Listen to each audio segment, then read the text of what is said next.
This is Andrea Pablo Mamaril and I'm turning 15 years in the company. Way back 2009, kauna-unahan kaming batch na nagkaroon ng job fair si SB Madrid sa Orbistondo, Pangasinan kung saan nakatira si Ma'am Sonia. Hindi talaga ako natanggap. Ang natanggap is yung friend ko. Isiniksi ko yung sarili ko. Nagpa-interview ako mismo kay Sir Ian.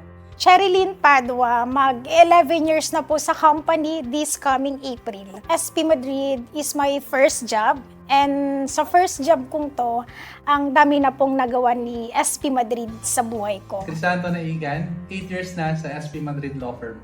Grabe yung tiwala ko kay Madrid kahit ganon na sobrang liit pa ng company dati. Nakita ko kasi yung future ni Madrid. Actually, hindi kami tinuring na parang employee lang ni Madrid. Tinuring talaga nila kami bilang family. Yun yung napakasarap kasi sa pakiramdam bilang empleyado na hanggang ngayon na lumalaki siya, ganun pa rin yung pagiging humble nila sa kanilang mga empleyado. I'm Jazel Sison and I'm 9 years in the company. SP Madrid is truly my second home where I grow personally and professionally. Naalala ko before, nung bago ako, I don't feel like underestimated dahil sa humble owners, supportive leaders, and approachable co-workers. Dati hirap na hirap pagtawag talaga. Isang telepono, tatlo kami maghahati, hintay mo matapos yung isa bago ka gumamit. Pero ngayon, tigisa na yung mga telepono, tapos tigisang computer, at syempre may napakagandang opisina na komportable talaga. Dati, I'm living with shame and fear dahil napakatahimik ko dati. Lagi pa nga nilang sinasabi ng mga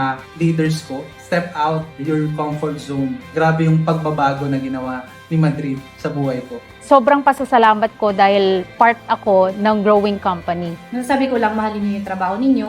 Siyempre, i-give back din natin sa company natin by doing our best sa job natin. Doon ko nalaman sa Madrid na mahina ako. Doon ko rin nalaman sa Madrid na talunan ako. Pero doon ko rin nalaman sa Madrid na kaya ko rin manalo. Kahit yung isang katulad ko ay pwedeng maging champion.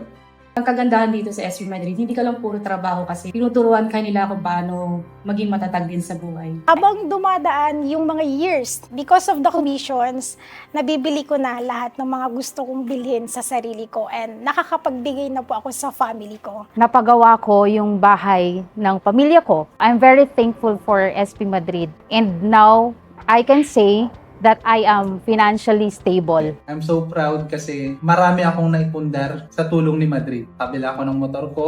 Mahal na mahal ko yung pagmumotor. Bumili pa ako ng isang motor. During pandemic, nakabili ako ng sarili kong bayat lupa na nasa Pangasinan. Sa mga achievements din na pinangarap ko din sa buhay ko na si SP Madrid ang tumupad is yung umalis tayo ng Pilipinas, yung out of the country natin. So hindi lang tayo nakaramdam ng isang beses, dalawang beses.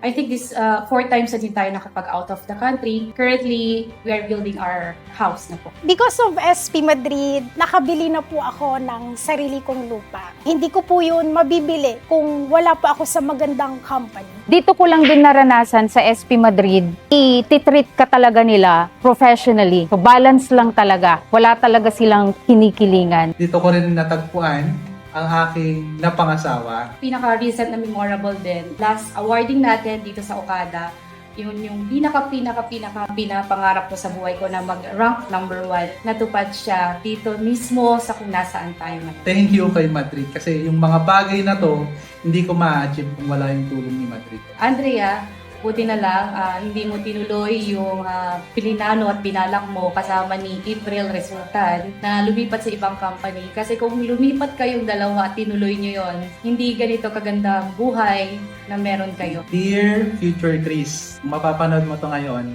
wala kang pagsisising mararamdaman dahil si Madrid ang pinili mo. Dahil kung ano ka ngayon, yun ay dahil kay Madrid. This is my first job and definitely would be the last. Nagtiwala ako sa kakayahan ko, kaya natupad ko ang mga pangarap ko. Dito sa SB Madrid, my forever! Thank you, SPM! More in 24! Aim high and never settle for less because in SP Madrid, We are unstoppable!